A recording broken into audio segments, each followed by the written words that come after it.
This is the brief homily for the 26th of July. Please read the readings before listening to the homily.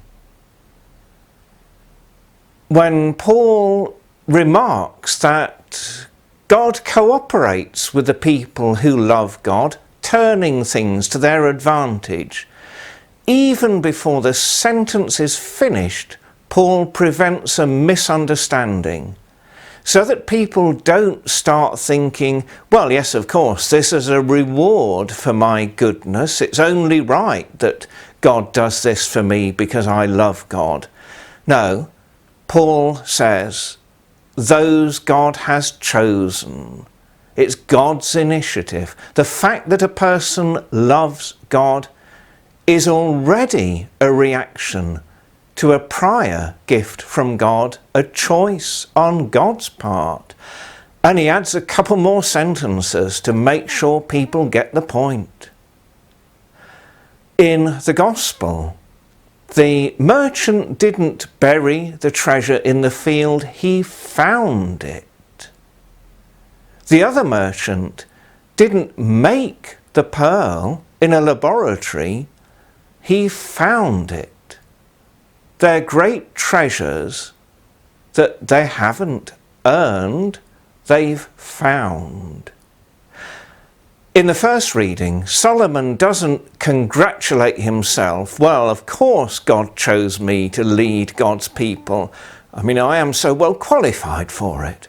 No, he frankly admits his need. He isn't up to this trust that's been put in him. So he begs God to give him wisdom so that he can lead God's people as they deserve. He'll prefer that to victory or wealth or anything else. It rings a bell with anyone who's ever been appointed a parish priest. The psalm expresses that same attitude of a humble desire for God's gifts, but in the form of a song.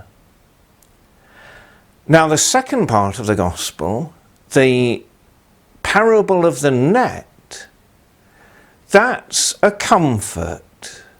The first part, with the other readings, is a challenge to recognise the good things we enjoy as a gift, not a reward.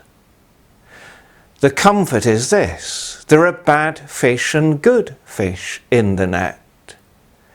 The kingdom of heaven contains saints and sinners. And we're all sinners trying to become saints by God's grace.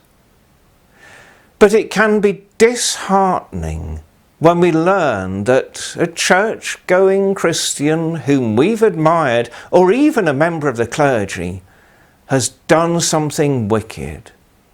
Well, the bad fish and the good are all in it together.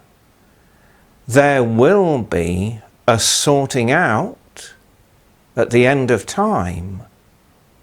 But if this net is the kingdom of heaven, and if we must share it with bad fish, we will. To escape the net, to turn our back on the gospel because some Christians don't live up to the gospel, would be complete folly.